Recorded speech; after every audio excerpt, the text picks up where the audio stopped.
Good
evening, ladies and gentlemen, and welcome to A Conversation with the Mutts.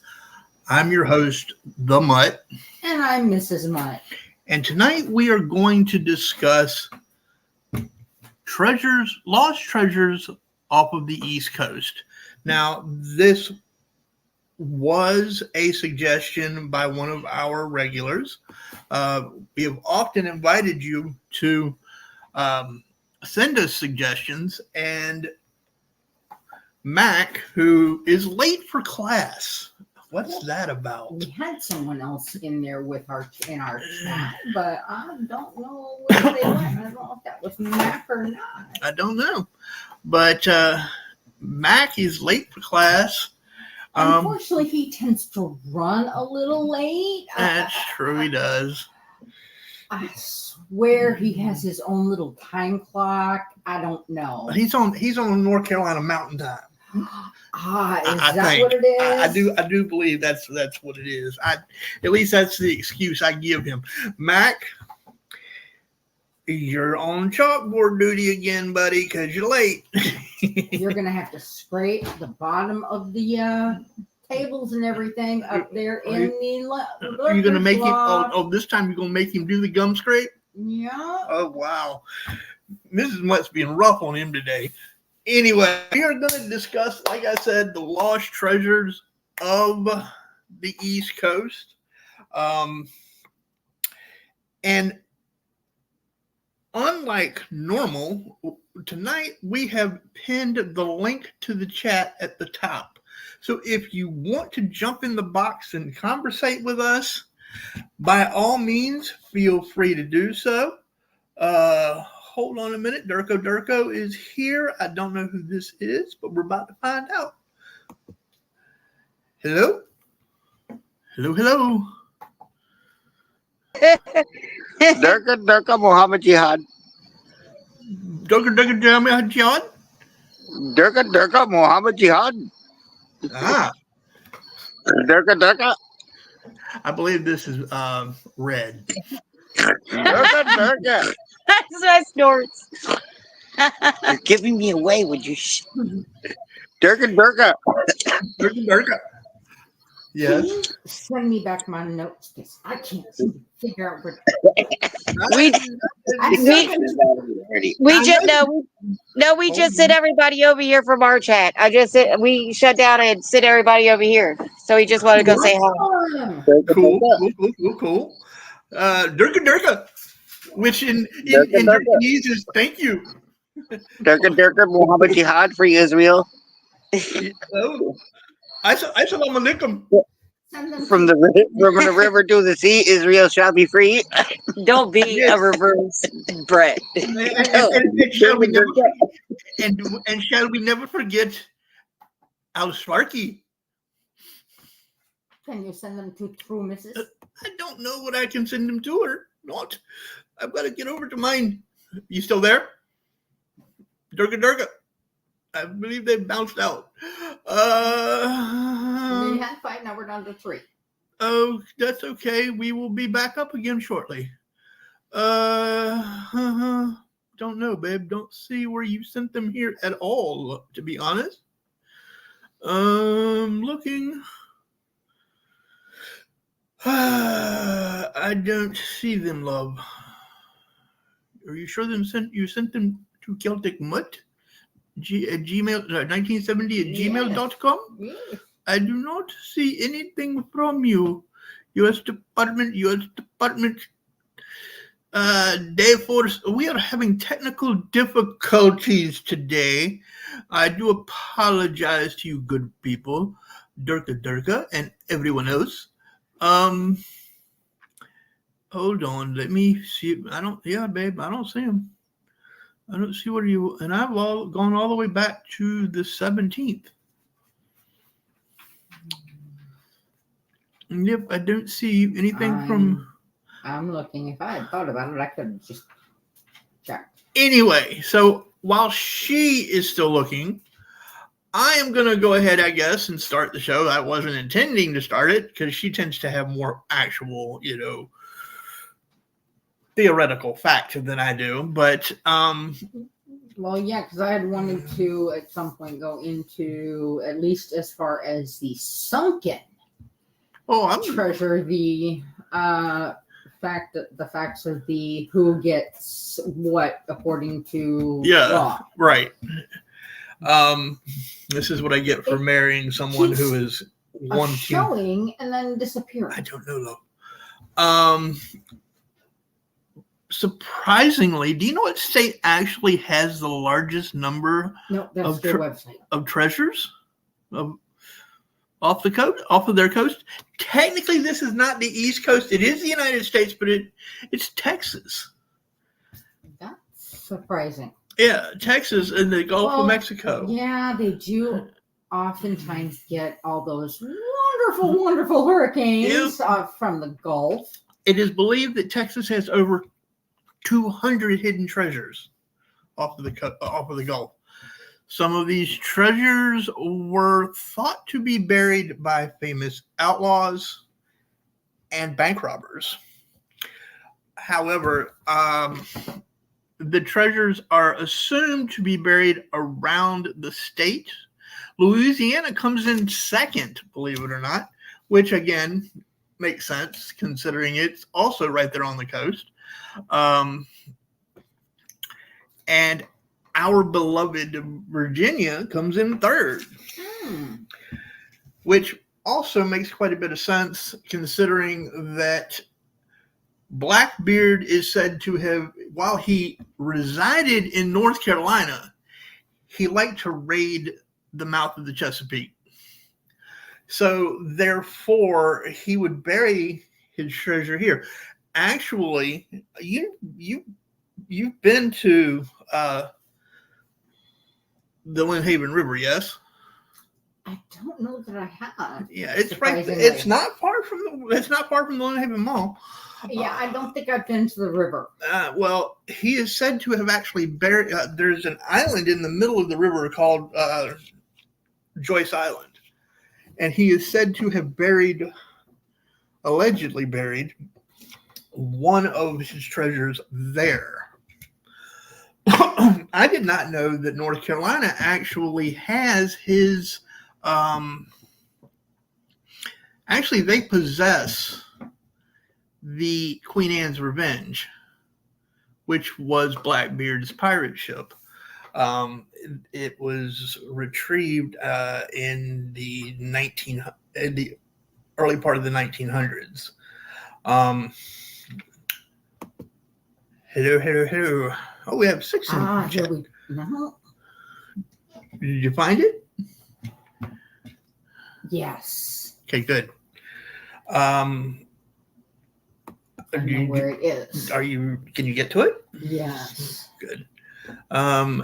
Here's one of the questions a lot of people were asking online when we did, and let me also back up and clarify that most of these facts were provided by, at least on my part, by Britannica Online. I try not to use Wikipedia too much because it's been proven to be way too faulty. But one of the questions was asked, are you allowed to keep any hidden treasures that you find? The answer is yes, if you discover the hidden, lost, or abandoned treasure, then you are allowed to keep it. The only way someone could claim it is if they can prove that they were the original owners of the treasure. Given that much of the treasure has been buried for hundreds of years, it's highly unlikely that they would still be alive. Yeah, I don't think so. If you are able to find some treasure hidden somewhere in the United States, there is a great chance that you will be able to keep it, unless you, of course, tell the museum or the archaeological society or an archaeological society that you found it. Then they're going to want to lay claim to it, and then you got all kinds of problems. But if you just stumble across it and don't mention it to anybody, who's going to know, right? How much treasure is actually estimated to be on the East Coast? By the way, that was an East Coast number that I quoted you before. Mm-hmm. There is an estimated $32 billion with a B, dollars worth of treasure at the bottom of the sea on the East Coast. $32 billion, ladies and gentlemen. Anybody want to go for a swim? Anybody want to take your metal detector and go for a swim? Well, I'll tell you something. You want to make sure that it's in international waters. Yep. I came across, now this is actually from the Smithsonian, and this is actually dealing with Florida's coast. Florida has a ton of... Right. This is an article titled Spanish A Shipwreck off Florida's coast pits archaeologists against treasure hunters. Oh, wow. And it actually gets more complex than just archaeologists versus treasure hunters. Yeah? Yeah. They actually had a salvador, whatever you want to call them. Salvador. Yeah, salvador is the proper term. Find a ship within our waters. I would assume it's probably a Spanish galleon. Most of from what I've found, most of the gold that is off the coast of Florida that is still in coin form and that sort of thing is actually from Spain.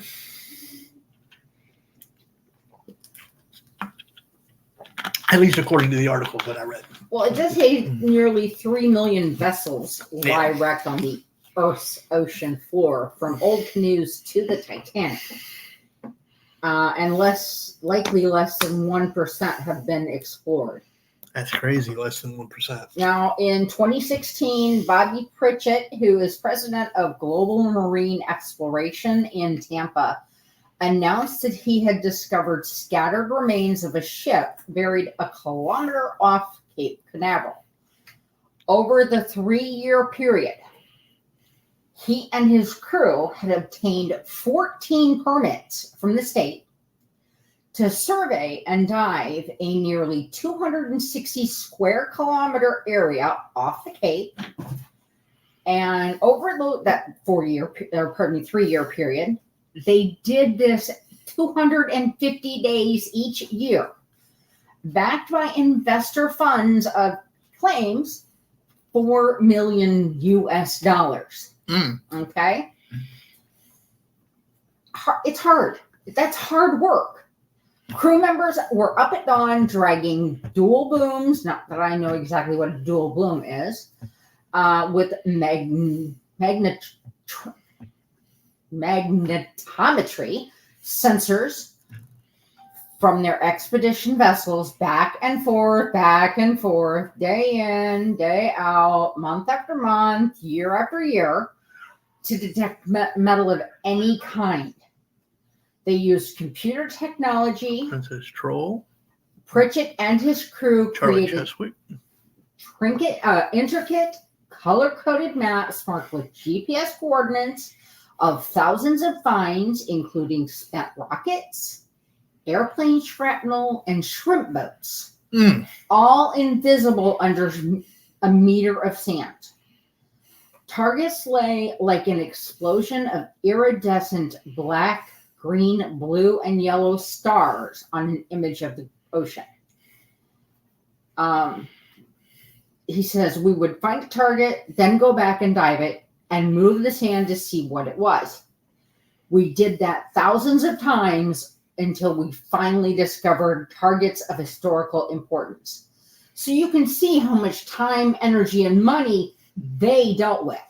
Thanks, Charlie. I'll let her stay as long as she behaves herself. If she doesn't, she's out of here. In 2015, that magnetometer picked up metal that turned out to be an iron cannon. You were saying Spanish.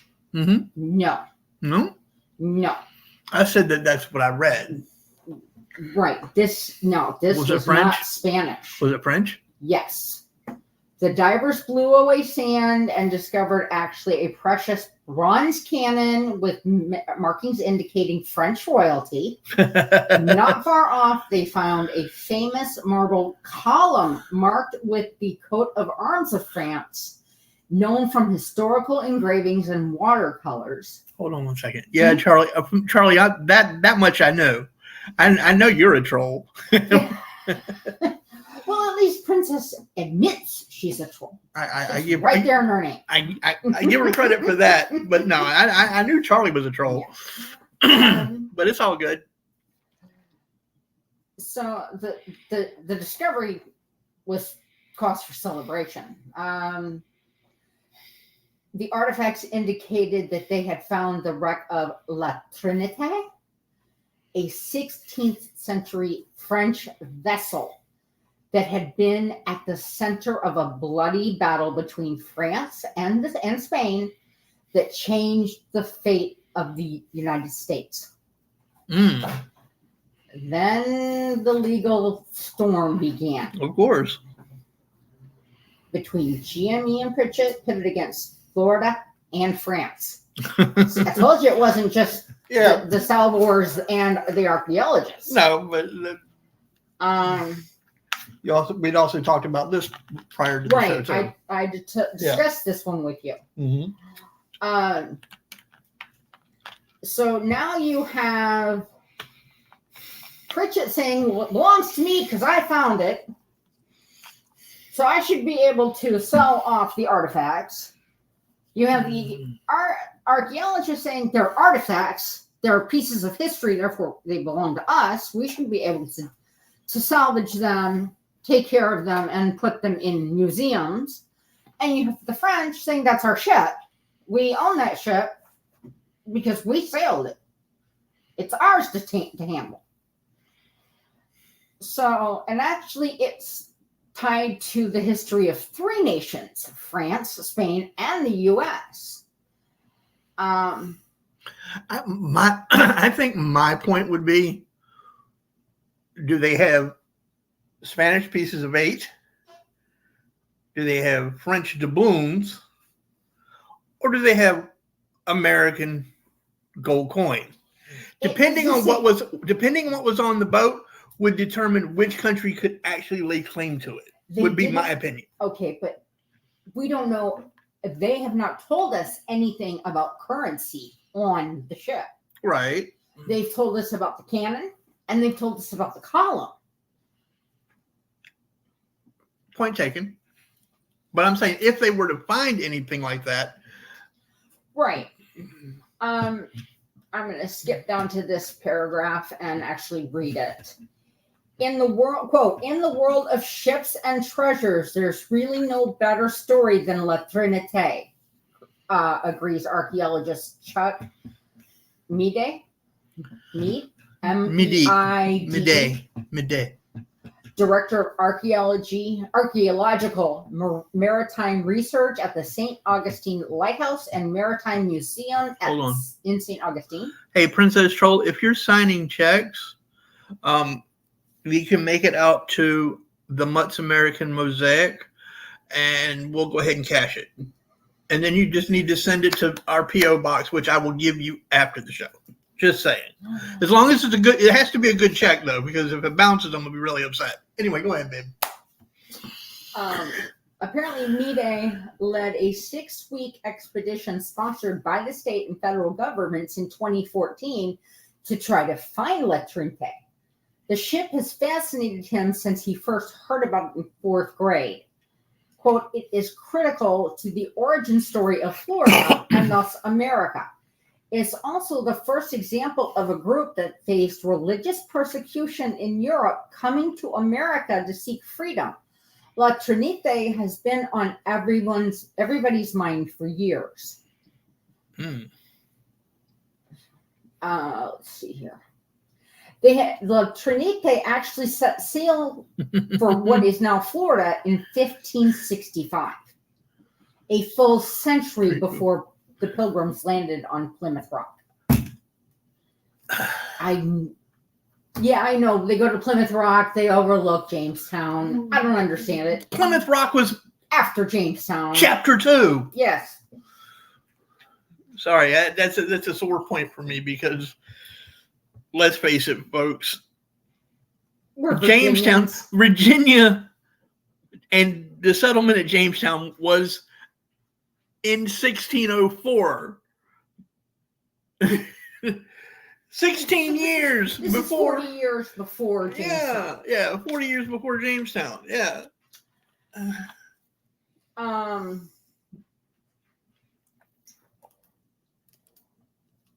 It was actually leading a fleet of 6 other ships and was guided by Captain Jean Ribault.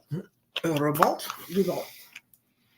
who operated under the order of King Charles IX of France. The fleet was packed with munitions. Here you go. Gold, silver, supplies, livestock, and nearly 1,000 soldiers, seamen, and French Huguenot colonists. Protestants seeking religious freedom. I wonder if those were some of my relatives. The goal was to... That's right, you do have French in you, I forgot. And they were Huguenots. The goal was to replenish France's Fort Caroline on the northeast coast of France and to grab a foothold in America, much of which Spain had already claimed. Within weeks of the fleet's departure, the Spanish king sent his own captain, Pedro Menendez de Aviles, along with 5 Spanish ships to intercept the French. I want to point something out here. Yes. Her Spanish is much, much better than her French. Although her French is getting better, ladies and gentlemen. We have to admit her French is getting très magnifique. I'm trying. And she's doing a fine job. Can I get a 1 in the chat to show as an applause for Mrs. Mutt's French pronunciations here tonight, please? Thank you. He had ordered Menendez to drive out the French with, quote, fire and blood. The French did arrive before the Spanish could catch up. But La Trinity and 3 of the other French ships were wrecked in a storm. Emboldened, Menendez led his men on a march through the swampy wetlands to launch a surprise attack at Fort Caroline. Over 100 French perished. Not long after, hundreds more who refused to convert to Catholicism fell to the sword of Menendez in an attack so brutal that the area is still called Matanzas, Slaughter Inlet. Menendez founded St. Augustine, today the oldest city in the United States. Spain now definitely controlled a huge chunk of the country. La Florida, which contained present-day Florida, plus parts of Georgia, Alabama, Mississippi, South Carolina, and southeastern Louisiana. I knew it contained parts of southeastern Louisiana. But going back to the ship itself, And once it was found, as I said, we have the French, we have the archaeologists, and we have the Salvor all saying, it's mine. It's mine. I go by the adage, finders keepers. Well, in 2004, there was the Sunken Military Craft Act, a U.S. federal act which protects any vessel that was on a military mission, allowing the originating country to claim their ship even centuries after. So by November of 2017, France officially claimed ownership of the artifacts in the Admiralty Division of the U.S. District of in Orlando. Florida supported that claim. Pritchett, in turn, contended that nobody had yet proven the artifacts belonged to La Trinity. La Trinity. And that evidence suggested the ship might actually lie about 145 kilometers north, near where Chuck Nede had looked. Over time, Pritchett came to believe that the artifacts might belong to a Spanish vessel that had stolen the French cannons and column. In the summer of 2018, 2 long years after Pritchett's discovery, the federal court concluded that the remains were indeed from La Trinité and ruled in favor of France. Mm. The standard agreement between Florida and Salvors, where the Salvor reaps 80% of the profits from a fine and the state takes 20%, was dismissed. Mm. December 2018, the state of Florida and the Republic of France announced they had signed a declaration of intent to embark on a historic partnership to research and preserve the Trinity shipwreck. They are still working out the details. So poor Pritchard just is out of luck. Yeah, told poor Pritchett it says the decision was devastating. $1 million of investor funds and years of labor were lost.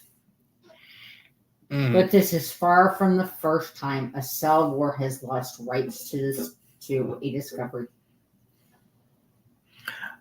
So, I mean, like I said at the beginning of this show, keep your mouth shut. Don't say nothing. Yes, but if you don't say anything, you can't reap the rewards of those. You can't sell them. Yeah, you can. No, you can't, because once they're found, they're going to track them back to you. There are pawn shops all over. There are pawn shops all over this country that don't ask questions. And taking it to a pawn shop, you're going to get nowhere near what it's worth. Oh. I may not get what it's fully worth, but something is better. Pennies on the dollar is better than nothing on the dollar.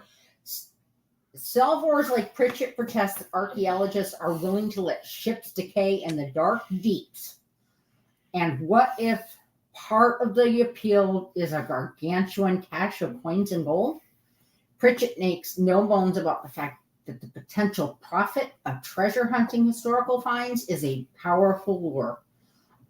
I can go back to developing homes and make $3 million gross profit a year, he says.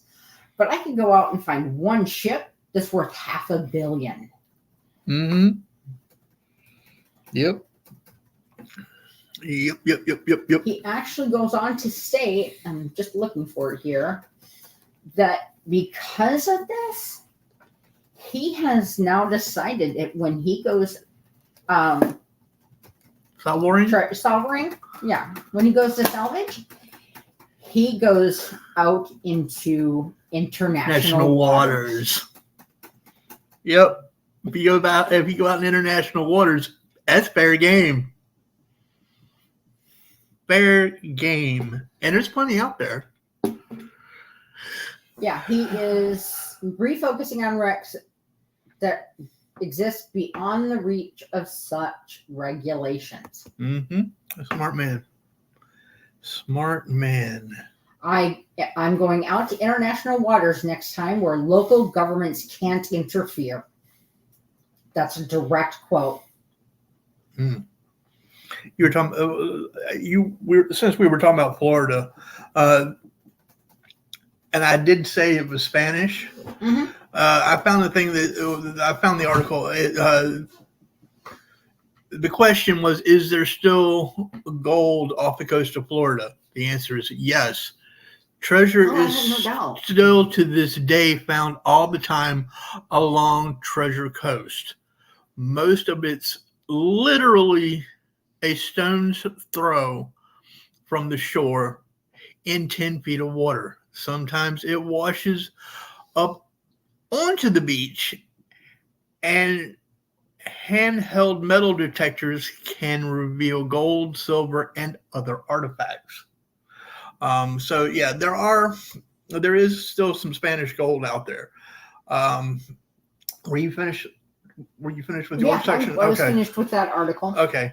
I was gonna do by literally state by state all the way down the coast. I ended up not doing that because I started out that way, but it didn't quite work out. Due to the fact that some of the states don't have their stuff listed. So I do have several. I started at the top, Maine. Maine actually has a couple of buried treasures off of their coast. And I say buried because they're under silt and sand and in a couple hundred feet of water in certain cases. The first one is Samuel Bellamy's treasure. According to the legend, the 18th century pirate buried millions of dollars in gold along the Manchas River. The treasure is said to be in a large wooden vault similar to the one that is discussed on Oak Island Treasures, which is for those of you who don't know, there is an entire series called Oak Island on the History Channel. The second one is the Dixie Bull treasure. Actually, since you brought up, if I may. Yeah. Since you brought up Oak Island. Yeah.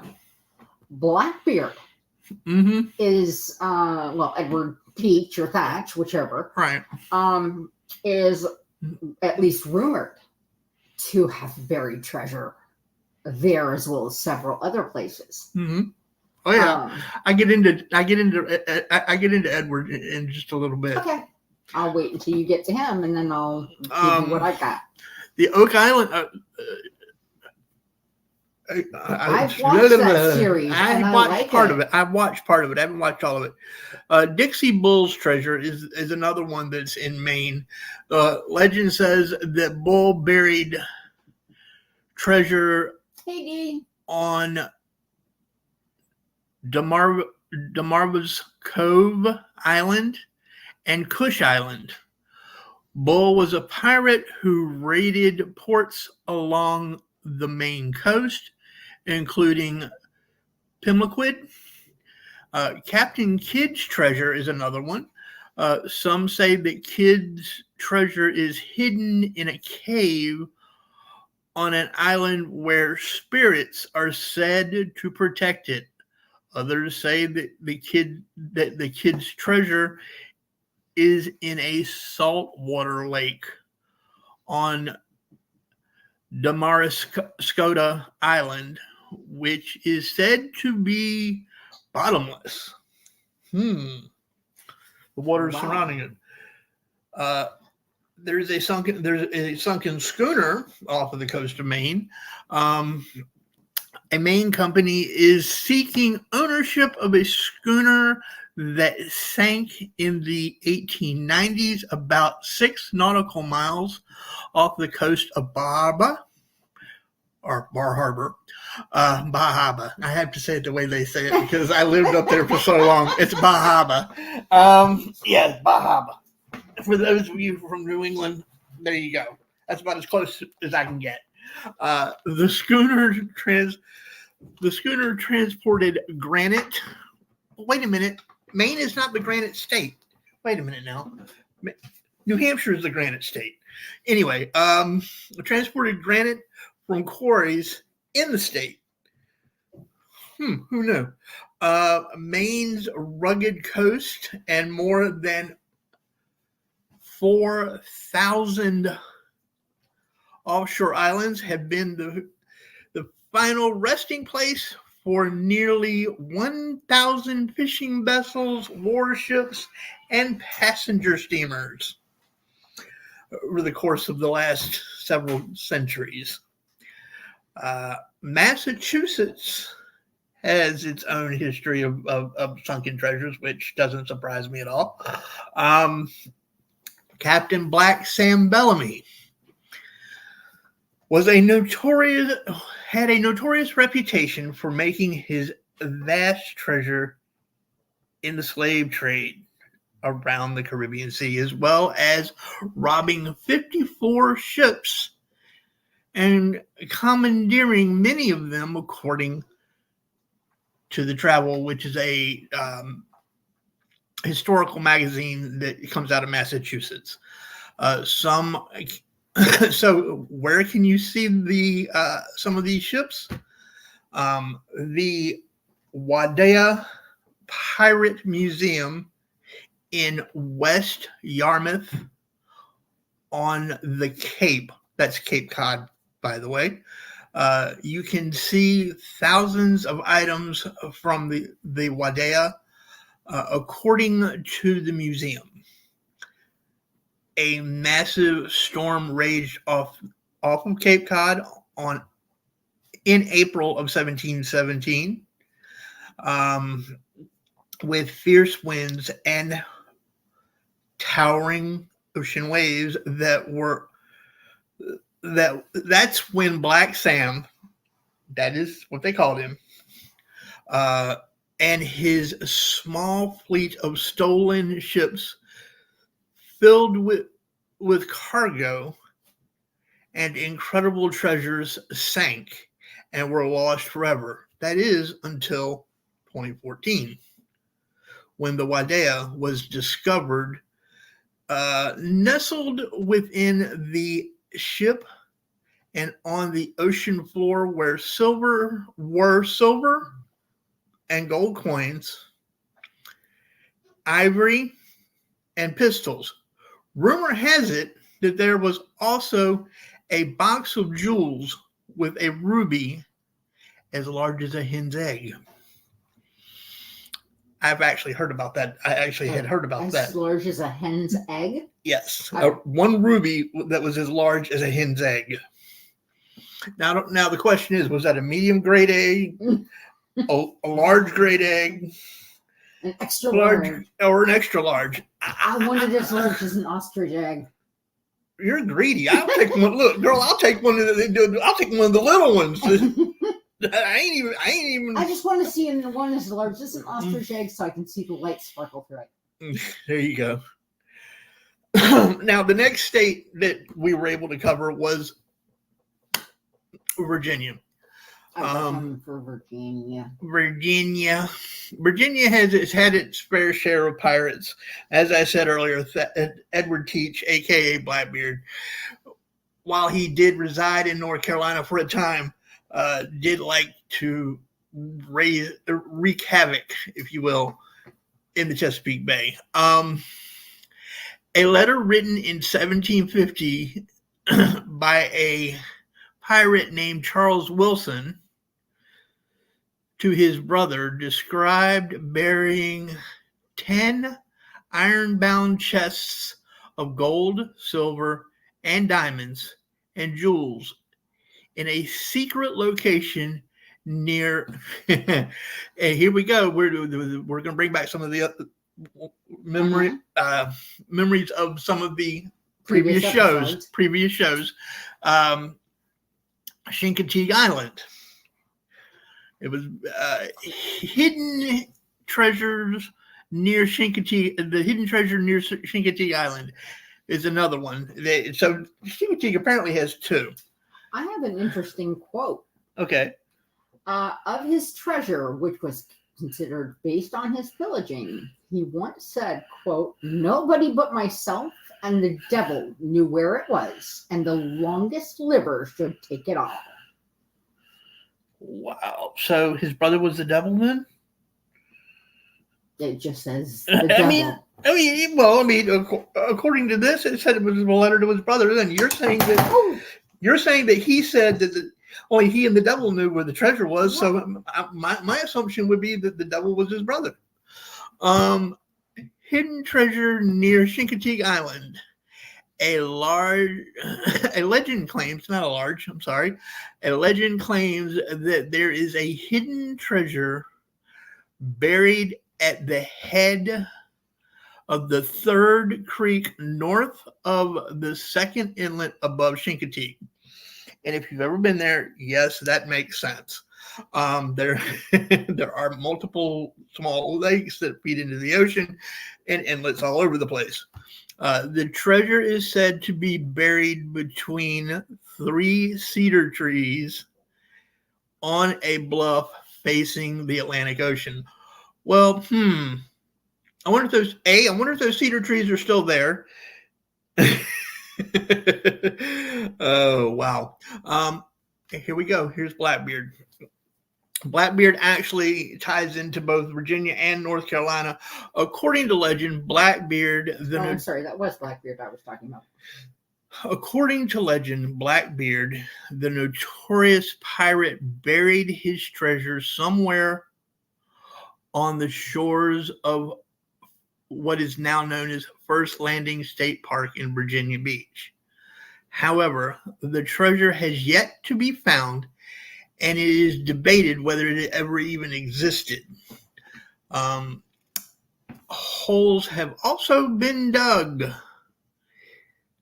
in an island within Lake Joyce. This is the one I was talking about. The Lake Joyce over by Glen Haven. Within Lake Joyce, which was once the Glen Haven River outlet, based on rumors that Blackbeard buried his treasure there. Where was that? Lake Joyce, which is what was once known as the Glen Haven River. Okay. Which is in Virginia Beach. Mm-hmm. As noted by a local writer, that site would have been a poor choice. Too many of the pirates' crew would have known where they could sneak back and excavate the chest. Wait, moment of silence. Scotland the Brave is playing. Somebody figured out that I'm live. Good. The next state would be North Carolina. Actually, go ahead. More information on where some of Blackbeard's treasure may have been hidden. Okay. It's rumored Blackbeard's treasure, which he claimed to have hidden, has been rumored to be in the mud banks near Sullivan's Island, near Charleston. Yep. Buried in or near Bath in North Carolina. That's because he lived in Bath. Okay. He was pardoned and was allowed to live in Bath for a short time before he went back to being a pirate. Right. Oak Island in Nova Scotia, so back to there. Yep. Off Delaware Bay.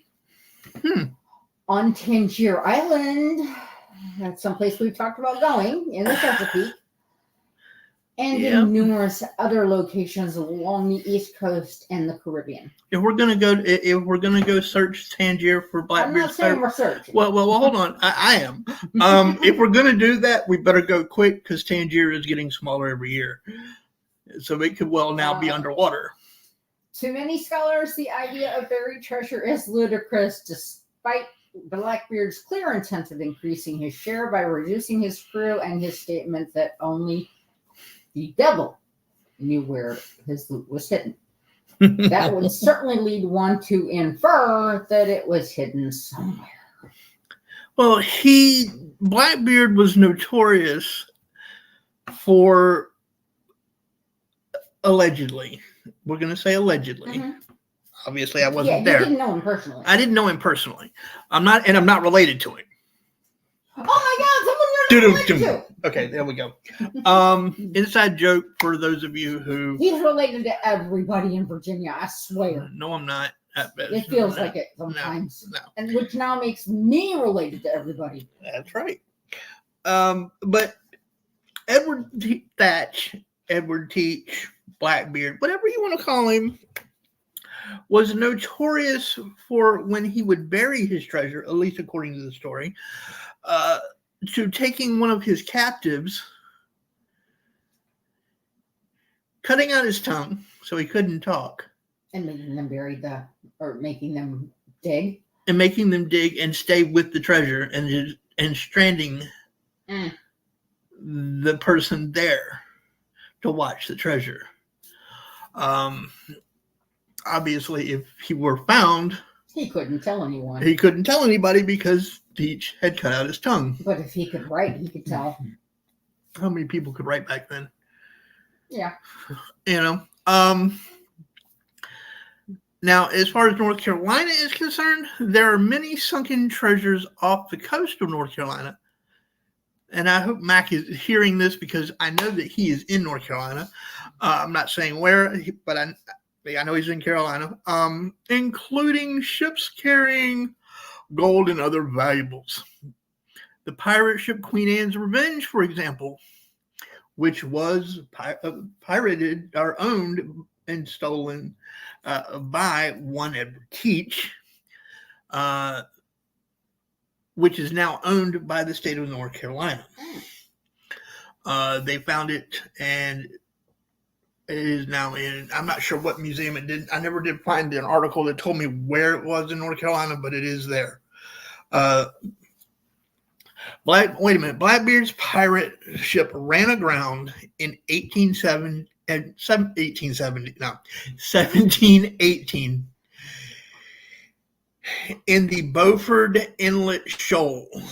The shipwreck was discovered in 1996 by Instrel Incorporated and is now owned by North Carolina. Another one of the ships that ran aground is the steamship Pulaski.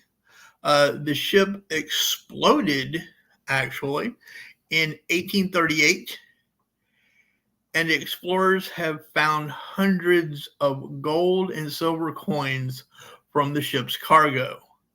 They believe there are still more than 100,000 coins to be found along with jewels. The steamship North Carolina, ironic that it would sink off the coast of Carolina. Mm-hmm. The ship collided with the steamship Governor Dudley in July of 1840. And it makes me wonder, Governor Dudley, what state was he governor of? I don't know. Probably Carolina. Yeah, that would be. Probably. We'd have to look that up. And I did not take the time to do that prior to the show. My apologies to anyone who is really interested in who Governor Dudley was. July 1840, and may hold similar treasures to the Pulaski.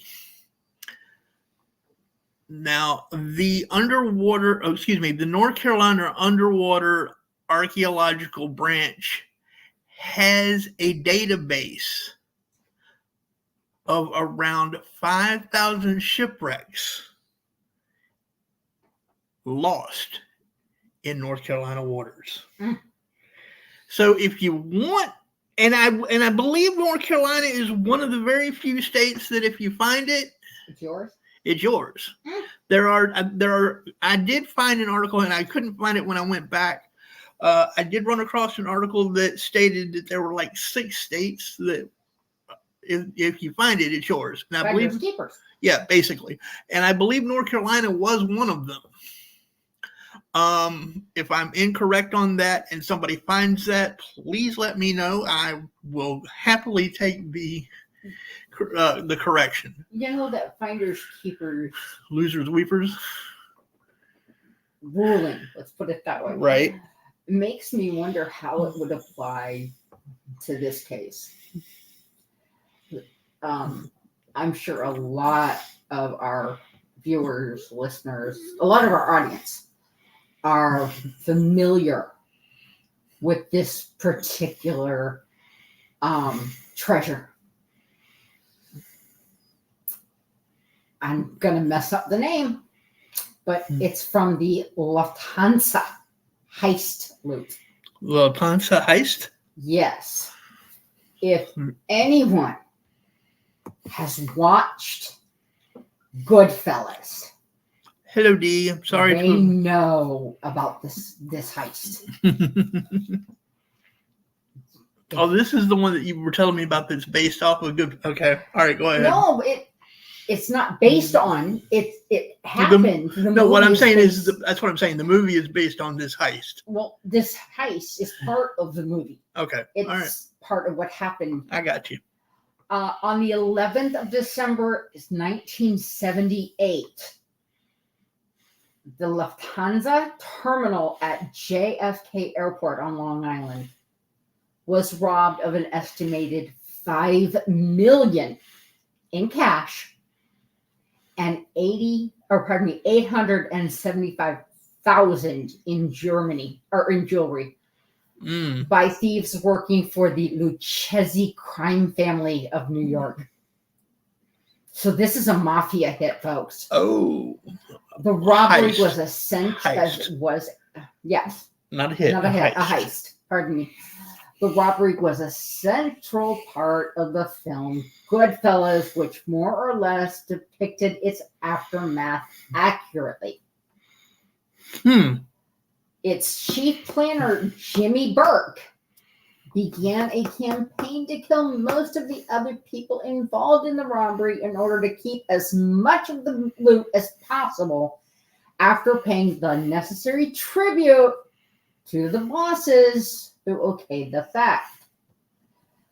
Although there have been claims by various former mafia members who turned informant about what happened to the money and jewels, none have been verified and the money was never found. Jimmy Burke never disclosed its location or locations during his lifetime, or if he did, the person or persons never repeated it to anyone in law enforcement.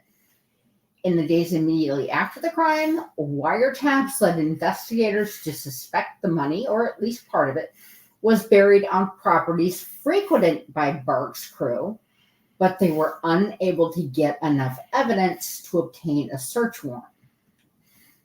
Burke, after ordering the killings of virtually anyone capable of connecting him to the heist, was imprisoned, not for the heist, but for his involvement in the Boston College Points shaving scandal. While in prison, he was convicted of an earlier murder. He died in prison of lung cancer. He never revealed where the money was hidden, and the jewels, which could have in many cases been identified by their rightful owners, have never surfaced. The only portion of the money known to have been distributed was the tribute. In a 2015 trial, one of the surviving participants of the robbery was heard on tape complaining that nobody involved ever saw any of the money.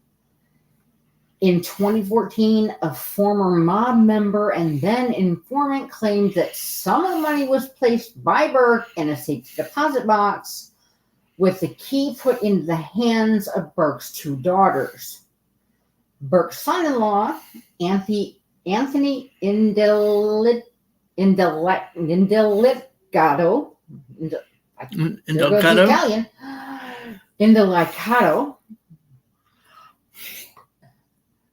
I guess he's the one that said it. I don't know, because that's just one sentence. Right. Son-in-law and the name.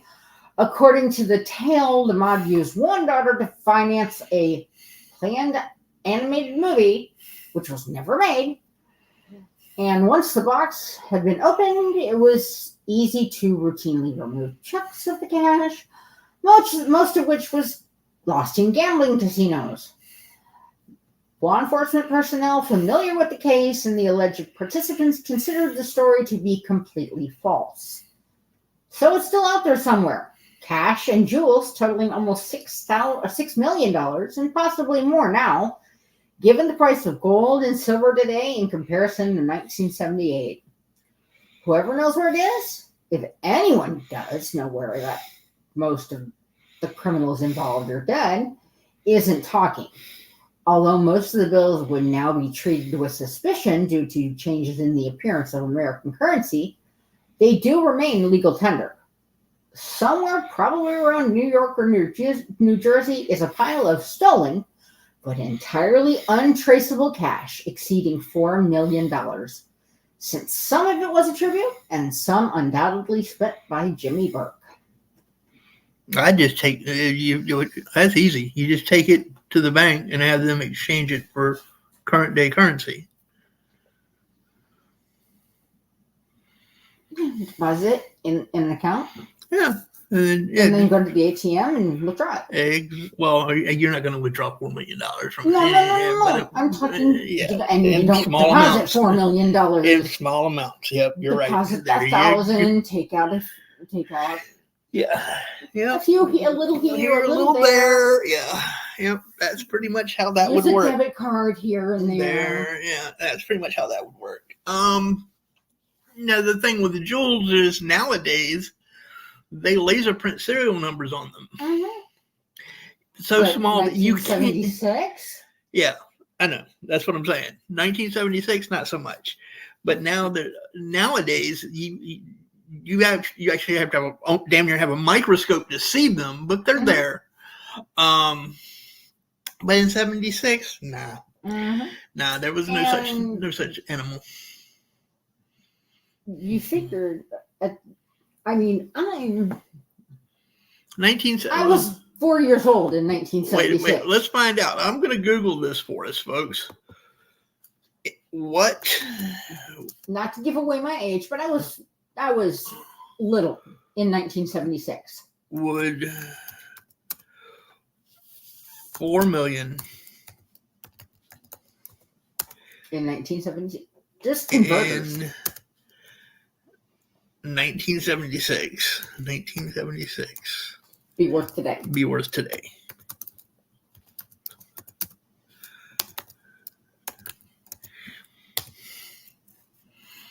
Okay. Wait a minute. You're not gonna tell me? Seriously? You need me to do it? The inflation calculator used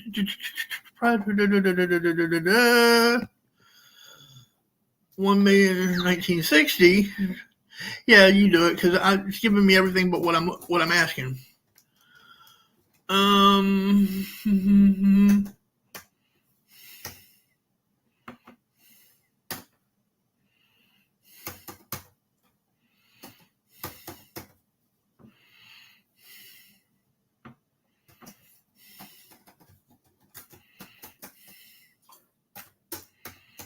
We're going to find out what the $4 million in 1976 would be worth today.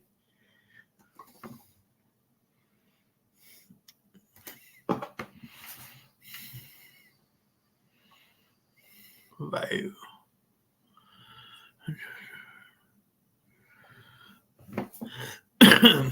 Any luck? $21,937,003. Wow. So 4 million is now worth 21. Wow. 21.9. Almost $22 million. Good God. You want to use Calculate Me. Okay. Next time I will use Calculate Me. So there you have it, folks. $4 million in 1976 would have netted them had they held on to it till today. And, Or if someone finds it today, or someone finds it today, it will be worth 21,930,000. basically $22 million.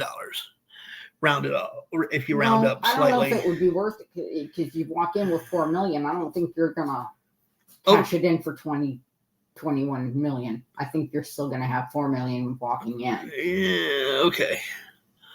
But still, it's not. It's damn. Wow, prices increased by 448% over that period of time. I believe it.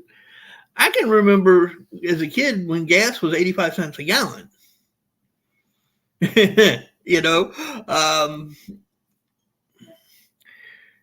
it up for $5. You could literally fill your tank for about $5.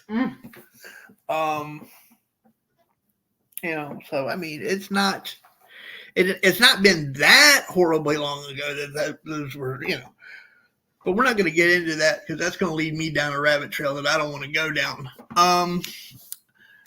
That is the show tonight, folks. Actually, I think Miss Mutt may have one more thing. Mrs. Mutt may have one more thing for you. Do we have an idea of what we want to do for next week's show? Well, you were talking about Elbow Road. Yeah, let's do that. I don't know that I'm finding much. I found this one interesting. It's not a sunken treasure. Oh, no? But it is Virginia. So I thought you might be curious. Sure. Somewhere in Bedford County, Virginia, is a cache of riches that's been estimated to be worth more than $40 million in today's currency. It's been hidden since 1820s,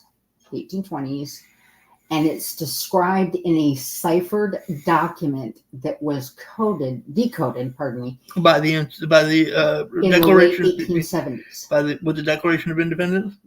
Was it decoded by using the Declaration of Independence? There was one. I don't remember if it was Bedford County, that I ran across. But the Thomas Beale ciphers? Yep. Yeah. Yep. Okay. Yep. But I found it interesting because there's 3 documents and you have to decipher all 3 or decode all 3, and they managed to decode one and not the other 2. Yeah, Thomas Beale. Yeah, that I almost covered that, but they weren't. It's not buried off. It wasn't part of the off the East Coast. I didn't go with all buried. I didn't, or all sunken. I went with East Coast treasures. Oh, yeah. Okay. To tell you the truth, I found stuff that was interesting in Kentucky and Ohio. Yeah, I can believe that.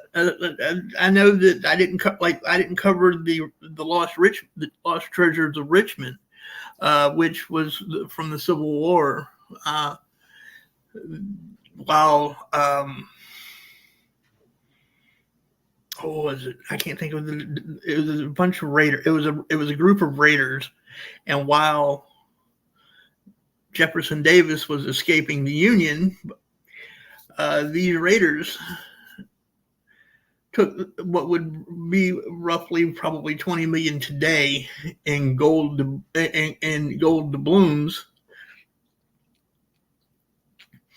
and buried it with the intent of going back. However, they were all captured and hung by Union soldiers before anybody could find before anybody could talk about the treasure. So nobody knows where that treasure is. But yeah, it was as far prior as to them burning Richmond. The Beale treasure goes. They actually published what was called the Beale Papers in 1885. And that's when someone deciphered one of the documents. Mm-hmm. And that one described the wealth in terms of weight. I got you. Another described the treasure and from whence it came. but not the location. And I believe the third described the location. I got you. Well, ladies and gentlemen, I hope you have found this interesting. I will say that it was a bit of a challenge for me anyway. But it was definitely eye-opening to think that there's still that much, there's that much buried off of the East hidden. Coast. Yeah. That much hidden, whether it's in the water or whether it's in the mountains. Yeah. I didn't put it in the notes, but in New York, a Third Reich plane dropped some gold. And it has yet to be found in the mountains. I believe it's in the Catskills. I got you. Well, ladies and gentlemen, next week's show, unless we decide to change topics, but I'm not thinking we will be on the haunting of Elbow Road. Yes. Elbow Road runs between Virginia Beach and my hometown of Chesapeake. And it's said to be haunted. Very, very haunted indeed. I have actually been to the curve where the accident was supposed to have occurred. Accidents, correct? Yes, accidents, but the one in particular with the little girl is the one I was referring to. But yes, I have actually been on that hairpin curve. It is still there today.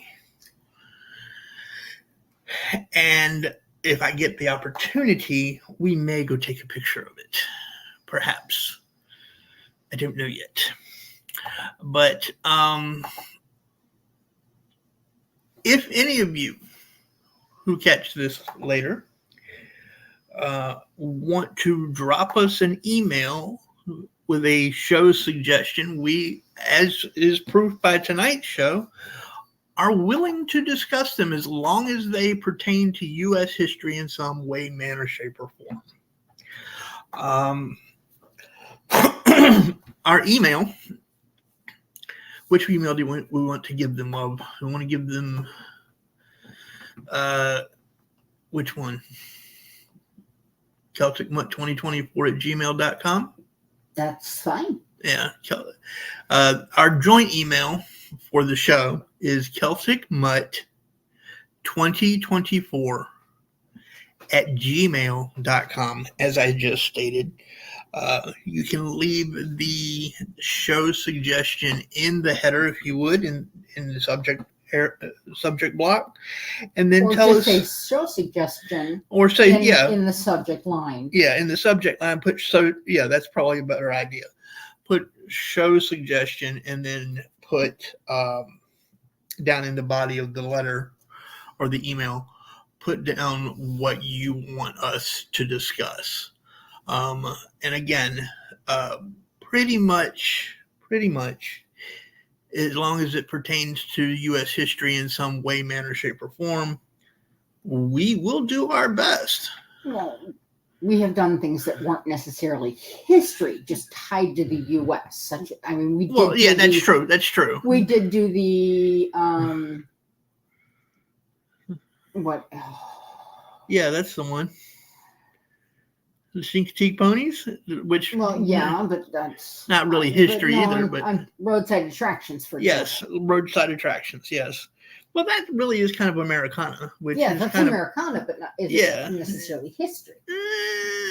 Some of it, but anyway, we hope you've enjoyed the show. We look forward to our Wednesday nights, and we look forward to spending time with you good people.